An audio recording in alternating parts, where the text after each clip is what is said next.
Con l'avvocato Giovanni Castronovo non ci limitiamo tanto ad analizzare questo 2-2 dal sapore di fine stagione contro la Supergiovane, ma un campionato straordinario del Castellammare.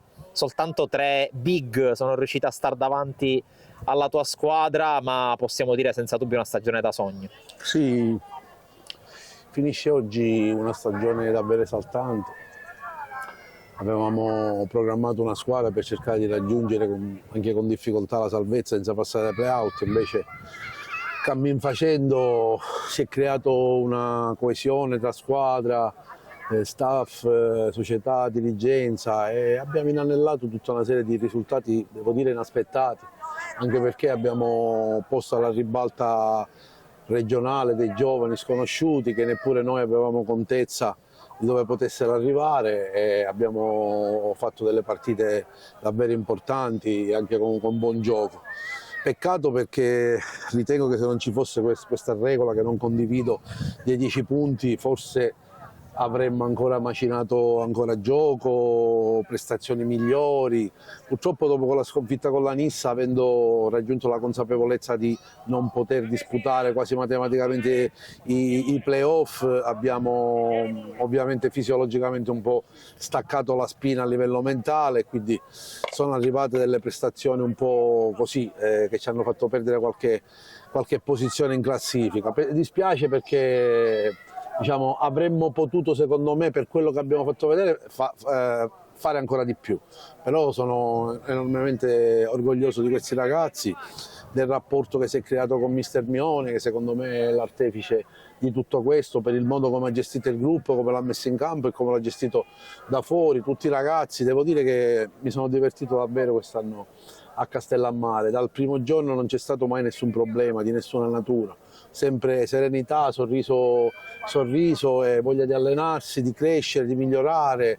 E questo è il piacere di stare insieme, di creare gruppo, ha portato questo risultato che comunque oggi scriviamo una pagina importante della storia calcistica di Castellammare, perché il Castellammare mai aveva fatto 48 punti e mai era arrivato al quarto posto, quindi siamo ampiamente soddisfatti. Condividiamo con lo Sciacca il quarto posto, anche se per una questione di differenza degli scontri diretti dovremmo essere noi. Dico, sono delle inezie, per carità, però essere dietro alla Nissa, al Favara e anche il Mazzara 46, che comunque alla vigilia erano additate tra le squadre che si dovevano giocare il campionato, per noi è fonte di grande soddisfazione. Stacchiamo la spina, vediamo quello che succede. Io volevo ringraziare il paese di Castellammare, i tifosi, tutti gli addetti ai lavori per l'affetto che mi hanno tributato. Non so cosa ci riserverà il futuro. Io ovviamente darò la priorità al Castellammare, se vorrà il prossimo anno fare una squadra alzando ancora l'asticella per cercare di sempre stare nella parte sinistra della classifica, però si sa, poi quando finisce la stagione si può aprire anche qualche altro capitolo. Intanto ci rilassiamo perché sono veramente stanco, anche alla luce di ultime situazioni che sono accadute, quindi abbiamo bisogno fisiologico di staccare mentalmente e vedremo cosa ci riserverà il futuro. Ecco, ti metto un po' in difficoltà, visto che hai detto praticamente tutto tu. Ti metto un po' in difficoltà alla luce della tua lunga esperienza nel calcio dilettantistico siciliano e anche visto anche quello che hai detto tu, cioè un fattore sorpresa, il cammino che è stato esaltante nonostante le ultime giornate comunque col freno a mano tirato a marce più basse. Si può dire che questa sia stata, se non la tua più bella esperienza da dirigente, una delle più belle? È la più bella insieme a quella che con la Parma siamo arrivati a sfiorare la Serie D. Diciamo che oggi concludo il 15° anno come dirigente di una squadra di calcio di eccellenza, ininterrottamente sempre nel girone A.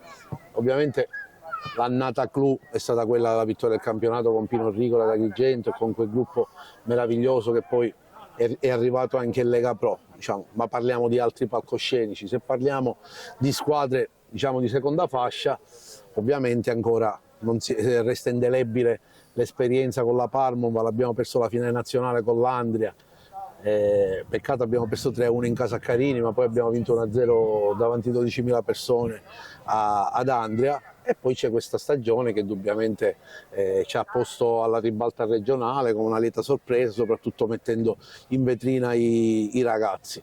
È stata una stagione, come ti ripeto, dove mi sono davvero divertito e dove si è fatto calcio pulito senza mai diciamo, avere delle persone che andavano fuori le righe.